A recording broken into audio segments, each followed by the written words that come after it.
Hello, everybody. It is me, Pacific. I had a topic I was going to talk about, but I'm going to shelve that because sometimes what goes through my mind is interrupted by the current.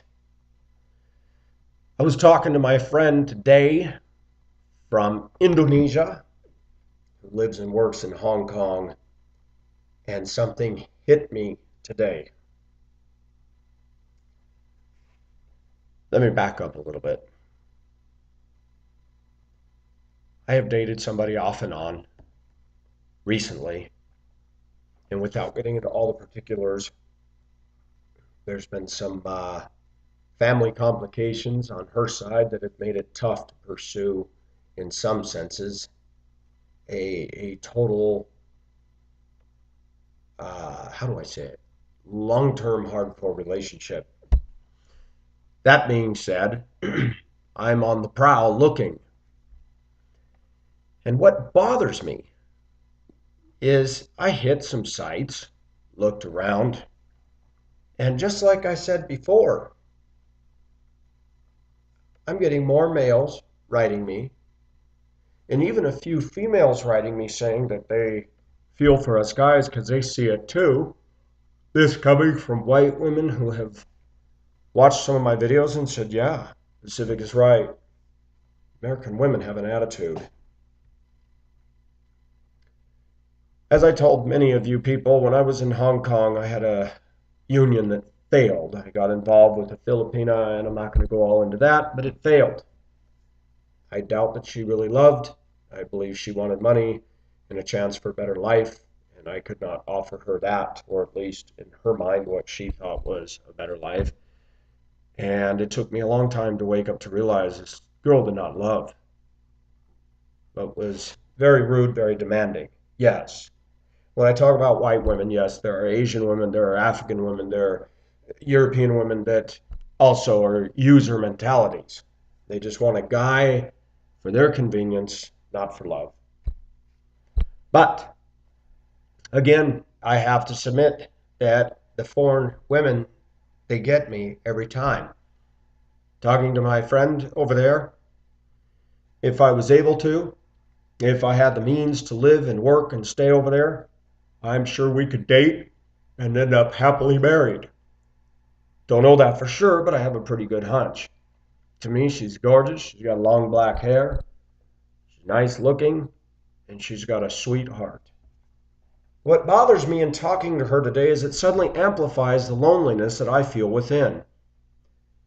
Just doing jobs this week, doing jobs, driving a bus for a international school. I've been doing some subbing for their trips, doing some landscaping at different places, and just moving in the flow. And I just, over and over, the thing that shouts to me loud and clear about America, folks, is it's not a very warm place.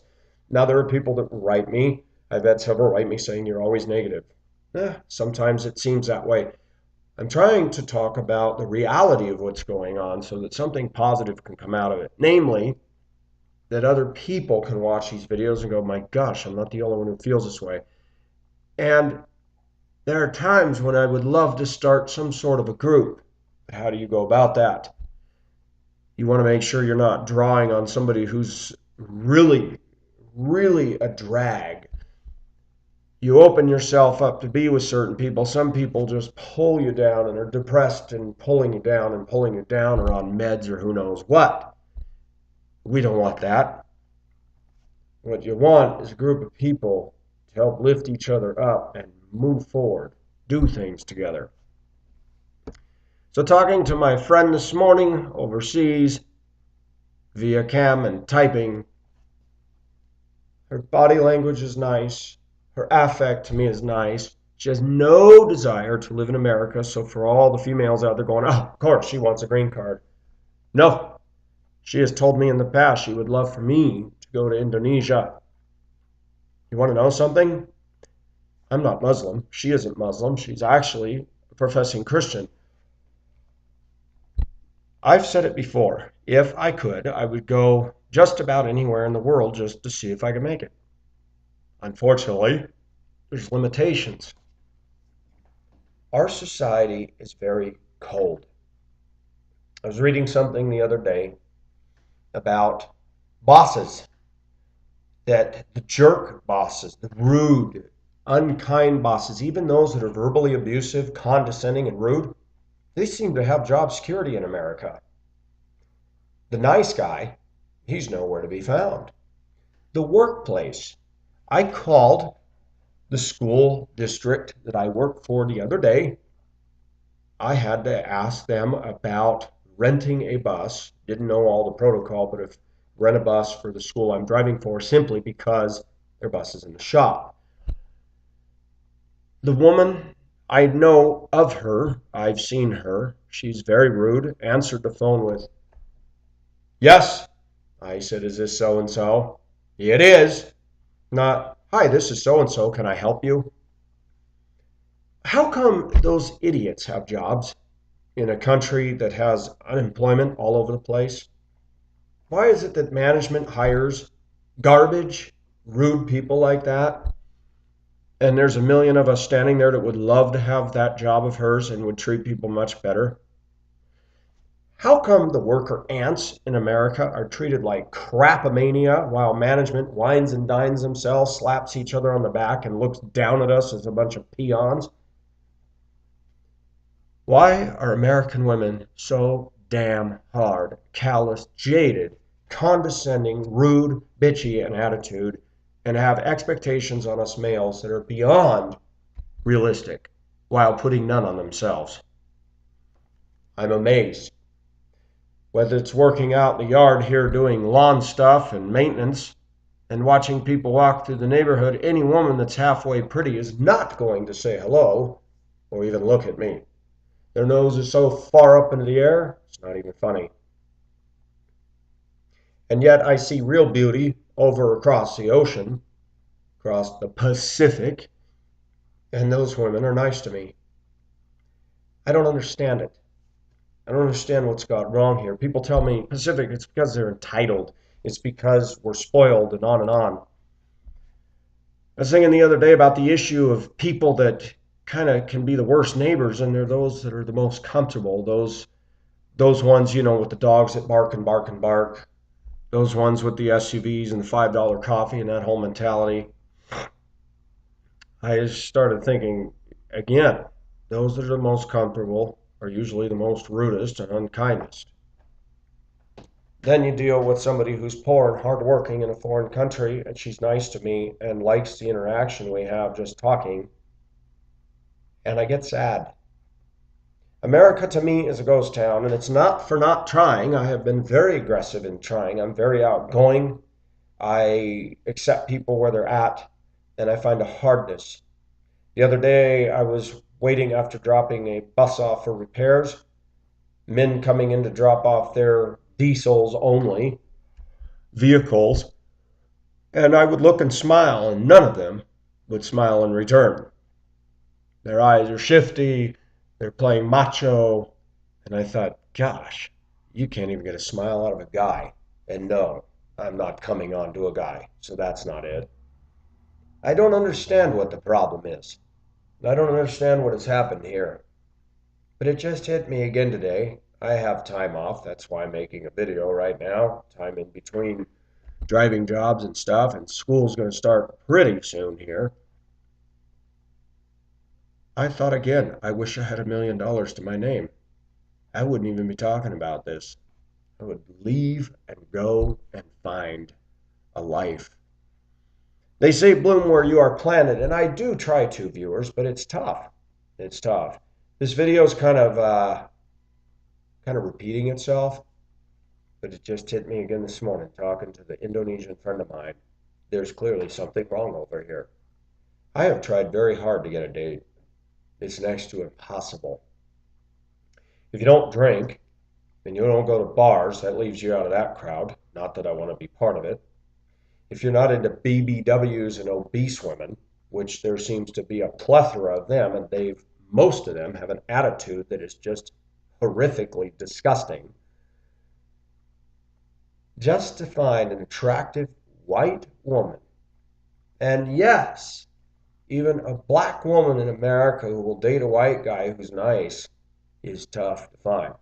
And you get the snide remarks on dating sites. Oh, men get all mad because we don't want them, because they're not GQ and this and that.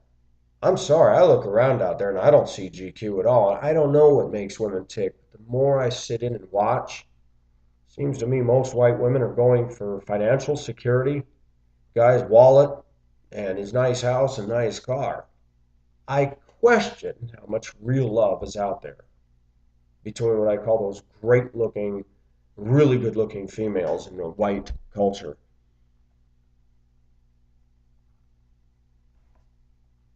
People have taken my phone number or asked for it and never call back. It bothers me. And I'm getting more and more to the point now where I've said, forget marriage. I'm done. Just to find a long-term relationship is difficult. It seems that everybody has so much baggage and so much stuff clinging to them that you don't want to get close to them anyway. But when you seemingly meet a nice girl or respond to the post, you get no response, you get nothing. And they're posting over and over again, and it dawns on you, dude, nobody's going to satisfy that woman. They're playing meat market. What am I saying? I'm saying that life is tough out there in the dating world. And guy wrote me this week telling me that he has finally been able to keep his mind just focused on not being involved with women and going on with his life. I wish I could do that. I like relationship. As I said before, I have a tough time really clicking with males because it's just an uncomfortable dynamic there. Most of them want to be condescending, look down. I've never met too many males at all that just want to be friends and actually do stuff that got their act together. I just don't find it. Men want to show off in their pickups, drink Coors, watch the Broncos 24/7, and I can't relate to that. So, what am I saying? It's not easy out there. I remember a few years ago when I was in chat rooms talking to Filipino women and Japanese women, people overseas, when Yahoo had chat rooms, and I enjoyed it. Some of them were great conversation, and as they would start to go to bed, as my day is beginning, I'm an early riser, I would get sad. This is when I was in Spokane. I would get sad and go, welcome to my ghost town world. When I was not employed and I decided to just take a sabbatical and take time off, I'd drive my truck to the other end of Spokane. I'd go to the Spokane River and some big boulders and a waterfall and spend time out there. And I would sit on a swinging bridge that had a big wide railing. Just sit there and journal. And nobody would come up and say hello or smile or nothing. None of the women. But then a woman came up to me one day and says, are you okay? I said, yeah, I'm just fine. Well, you're making me worried sitting up there. And I thought, wow, she's thinking I'm going to plunge to my death in the current. The rail was wide enough. I had done this many, many times. The next summer I went to do that again, and a forest ranger, I guess somebody must have called him thinking I was going to jump into the river, sitting there, writing in my journal. The ranger says, I'm going to have to ask you not to sit up there. I'm like, that's funny. People have been doing this for how long, and all of a sudden I'm not allowed to sit here? What I don't understand is if somebody wants to jump, they don't need to sit. They can climb up, jump off, and by the time the ranger hears about it, he's downriver. Now, some of you would say, well, at least somebody cared. Yeah, they're thinking you're going to kill yourself when indeed I'm not. There was nothing to do in that town. I spent a huge amount of time online, and it dawned on me today that so are some women overseas. They work 6 days a week. They have 1 day off. They don't get to date like we do in the U.S. They don't get off work Friday and say, hey, you want to go out? They're not in that world. They're rooming in their employer's house. You've got thousands and thousands and thousands of women like that are beautiful, that are nice, that are bound up by economics, and they're somebody's slave. And what makes me so sad is they're getting online looking for a ray of hope. I got caught up in that world so much. I've pulled away from it. I do YouTube, and I look at stuff online, but the chat rooms, I'm done with that. Over, finished. As I said in one of my videos, chat rooms attracts a lot of dregs, a lot of people on meds, a lot of obese people, a lot of malcontents in society. And I met some wonderful people, most of them overseas, Most of the Americans sitting in there have no job, have no hope, have no life, and all they do is go in there to spew venom all over the place. So Yahoo shut those down, what was it, this year or last year? I was shocked. I didn't even know it. I hadn't been in there for a while. I went to go in and saw that, whoa, no chat rooms. Women and men are getting online, and you look at teenagers today, all they can do is text message. The people that I rent in their home, elderly couple, had family up. Some of the family hasn't seen them in years. The daughter and the son, both adults, were sitting there the whole time on the sofa while everybody's engaging in conversation, face planted in their cell phones, texting, tweeting, Facebooking. And internally, I thought, how utterly rude. Women today are so caught up in that whole texting thing, and even some guys, and they don't want a conversation with a human being face to face anymore. They want to text. I have found that with many women in my life, that when they have something to say to me, they text message me to the point of a campaign battle element, and it drives me nuts, and I hate it.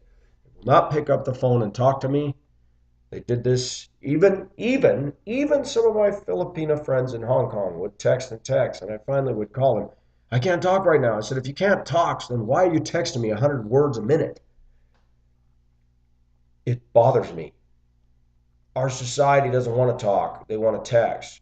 And when you have a disagreement with a woman, i.e. my ex-wife, she doesn't pick up the phone and call me and talk like a mature adult. She sends a text message campaign that doesn't quit. I said I would never have one of these. Yeah, you see that, everybody? Pacific carries a cheap flip phone. $49 a month, straight talk. Why? I don't need internet on this. Stupid for me. Everybody in the buses now says, how come you don't have a phone with GPS on it? Because I go and get directions from dispatch before I go. Works for me. Road Atlas used to be what most of us relied on. I'm not against that stuff. But my point is, we're becoming impersonal. We deal with things with text messages. We don't want to face somebody, so we leave messages, and we go back and forth and text and text and text. Don't pick up the phone to call, which is much easier. I can say in 2 minutes with voice, quicker, far more than you can with texting back and forth for an hour. Total craziness. Alexander Graham Bell had it wrong. He should have invented text messaging first, then speaking. When we got to speaking, everybody would say, oh, this is great. This is one of these phones you got to push the letter so many times to get the proper letter. Gay. People are getting online. People are obsessed with online. We tweet, we Twitter, we Facebook. And I ask myself, are we any further ahead because of it? Most women today get on Facebook to say, look at me, look at my pictures, look at my kids, look at my house, look at our cruise, look at our vacation. 99% selfish fluff. A lot of marriages are ending because of Facebook. A lot of people are hooking up with old high school flames, stuff like that. Other girls that are added start flirting via the medium of the internet. There's been a lot of relationships. When I went to go drop the bus off at this mechanic place, there was a striking looking blonde woman working in there. Slender, very good looking. She had tattoos on her and stuff, but I got past that. She was very nice. And she, in the course of conversation, while I was waiting for a ride to pick me up, she said, yeah, I had a boyfriend and he cheated on me. I'm thinking, why would somebody cheat on this girl? She is fine. But again, a girl like that will not ask me out on a date. And I want to know so bad what he looked like. The shop was in the tough area of Denver, mostly Hispanic males, rough and tough, roly-polies. The whole pants down, butt crack, hat on backwards thing, She was stunning. I don't understand what is the matter with people. They won't choose a nice guy with glasses, and yet that nice guy would treat them like a queen. They complain that the man they're with treated them like crap, but they won't find a man who will treat them decently. And I'm sorry, I don't mean to be blunt and crude here, but make dang good love to them at the same time and not be rough and slamming on them and harmful to them. I don't understand what is going on in our society. Today, talking to my friend over there, I was depressed. I thought, you know what? I have nothing here. People tell me, well, you have God. Yes, I do. But I'll tell you what, I don't have community. I don't have community at all. It's taken me 47 years to learn this, but I find that nobody's got my back. Just like Bill O'Reilly's book, Who's Looking Out for You? Who is looking out for Pacific? Who's any of us looking out for? Our American society is teaching us to be fiercely independent. Go get your personal automobile, your personal iPhone. That's the big I. Dating sites, women have become, I read the ads and it's all I want, I this, I. Is anybody waking up and realizing we don't have community? That everybody thinks they're such an angel and so perfect and so wonderful and all that? Are they waking up and realizing that most people really don't think they're all that and don't care? Or have we come to a point in American history where we are so selfish and narcissistic that we don't even care about that anymore, and people are busy living on the fumes of themselves? It bothers me. There are times I have to shut my phone off to stop the text messaging. If you can't call and talk to me, I don't care about a text as a note here and there, how are you, blah, blah, blah. But to make complete conversation, debate forum, or use it as a means to avoid confronting, talking face to face, silly and immature. I hate it with a passion. That wasn't unique to just America, but it went on over there too. People wanting to text me all day long when I'm catching a ferry and going to Llama Island and go hiking around, and I'd finally call them and say, look, I'm hiking. I cannot text you.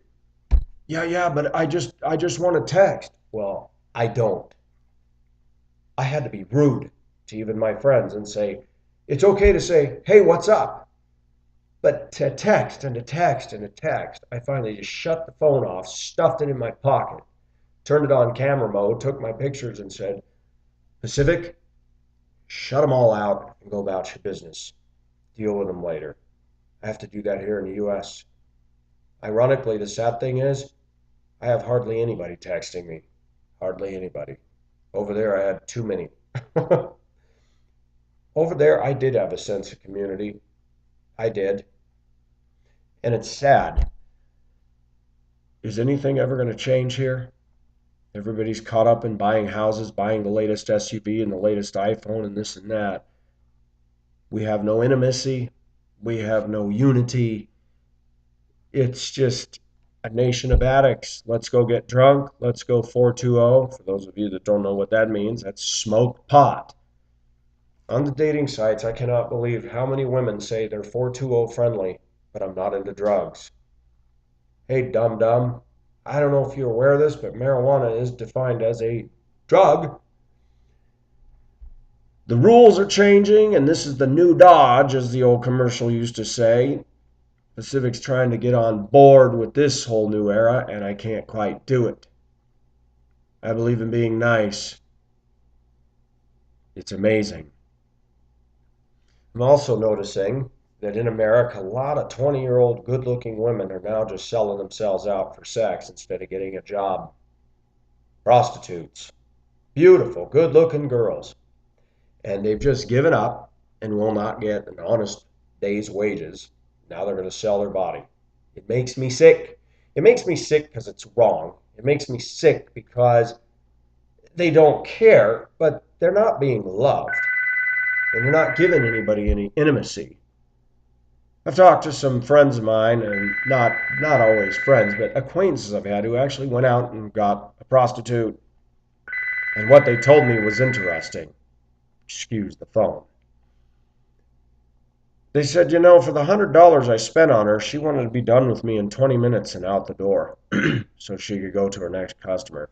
Let me tell you what the Bible says about the prostitute. She reduces you to a loaf of bread.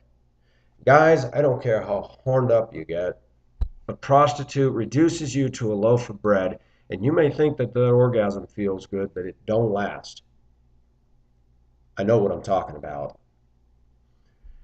Years ago, when I was really down, I decided to meet up a couple of ladies of the night, so to speak, and I want to tell you, they're insincere, they're nice to you, they're sweet as ever to get your money, they get you down the road as fast as you can, they're on to the next victim. It makes me sick. Women don't pay men for that stuff. Men pay women for that because men just seem to lack so much self-control. I finally got to the point where it said, you know what? I don't need that, and I don't want that because it doesn't satisfy. There's a big difference between a woman who truly wants you and cares for you versus the hot-looking whore down there on the corner. No thanks. What am I rambling on about? I'm saying that something triggered me to think deeper again today and say sports fans and YouTube fans and pickup fans and feminist fans and everybody else that loves and hates me in YouTube land. Do you not agree there's a problem in this country? Do you not agree that we're just kind of going round and round like a toilet bowl, down?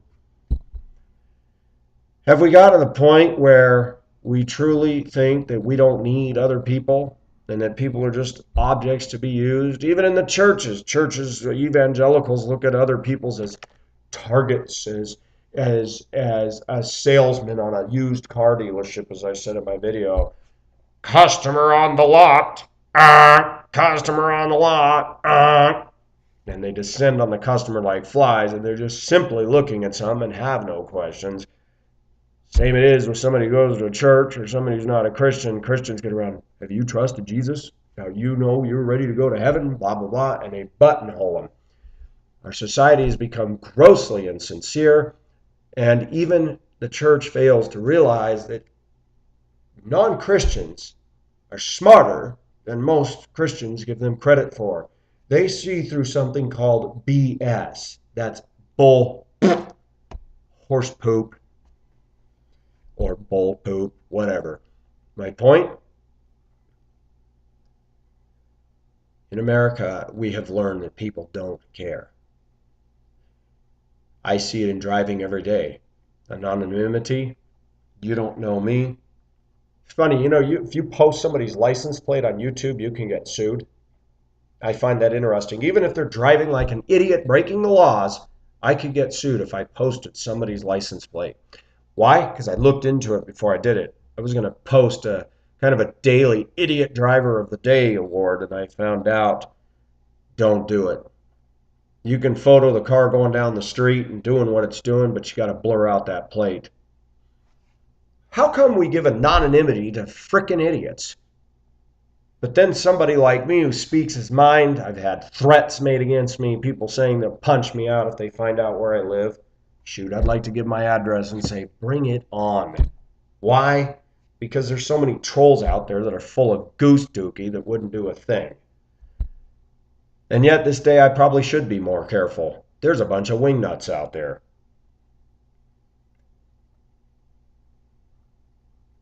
Why is it that in my travels, two people that are elderly lesbians that live together are kinder to me, have actually hired me to do work, are nicer to me. Atheists are nice to me. Muslims are nice to me.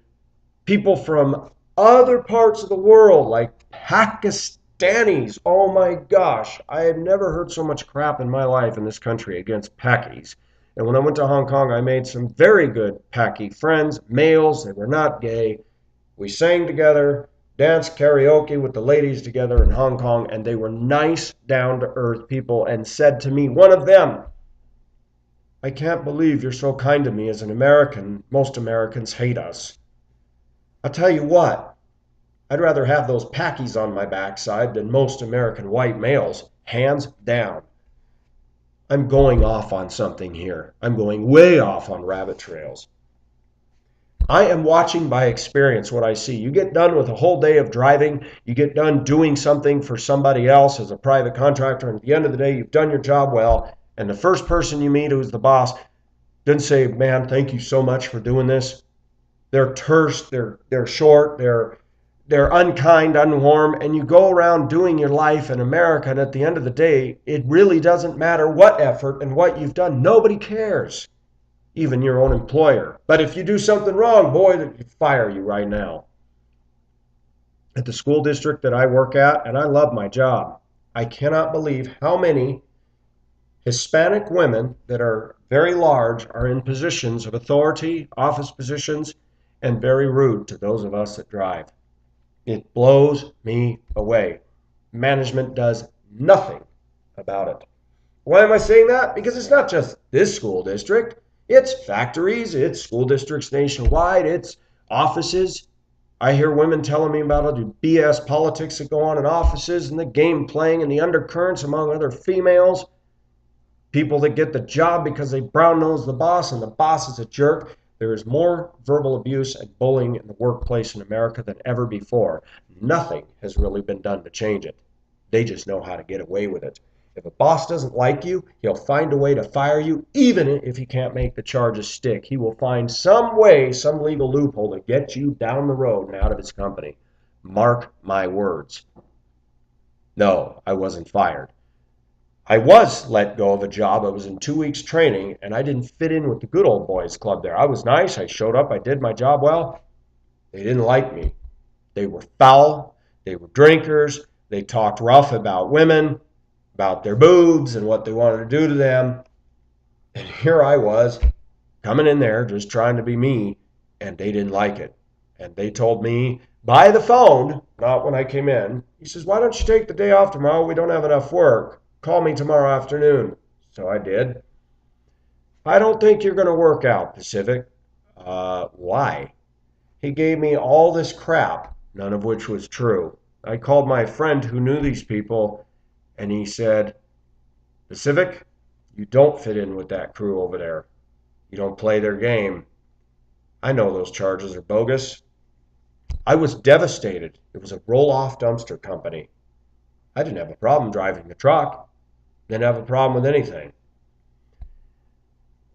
In American society, if they don't like you, they'll crucify you. They'll find a way to get rid of you. They'll make up stuff.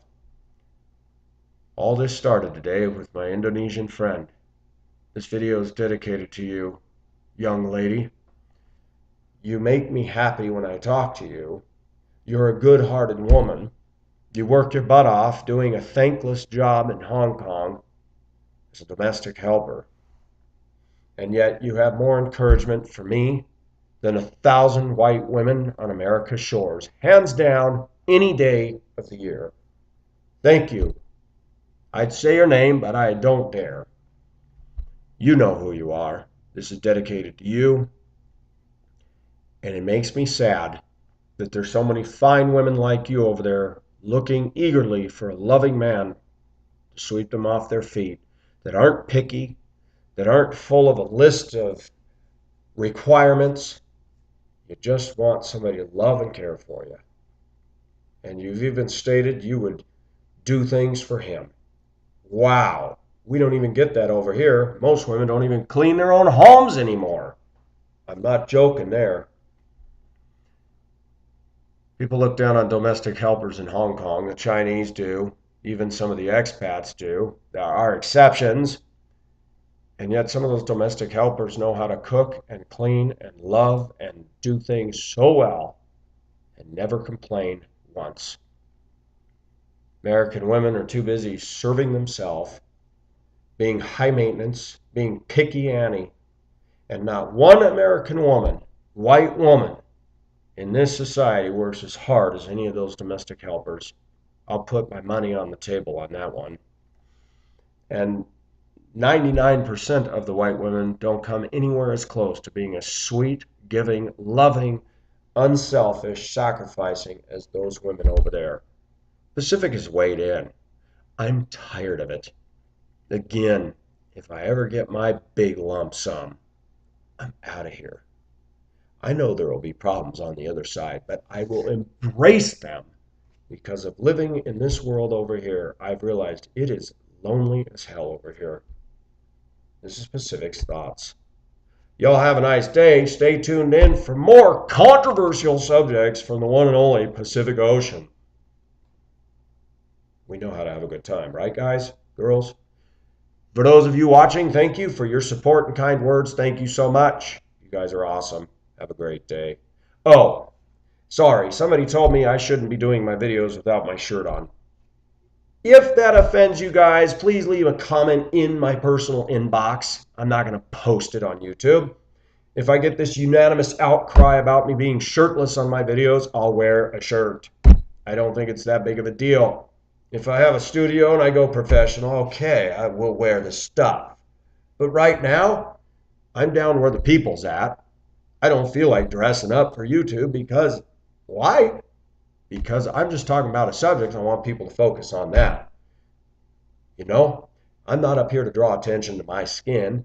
I'm just trying to draw attention to the subject. And people who are into what I have to say, all that other stuff becomes background. But viewers, I'm giving you a chance. If you don't like it, tell me, let me know.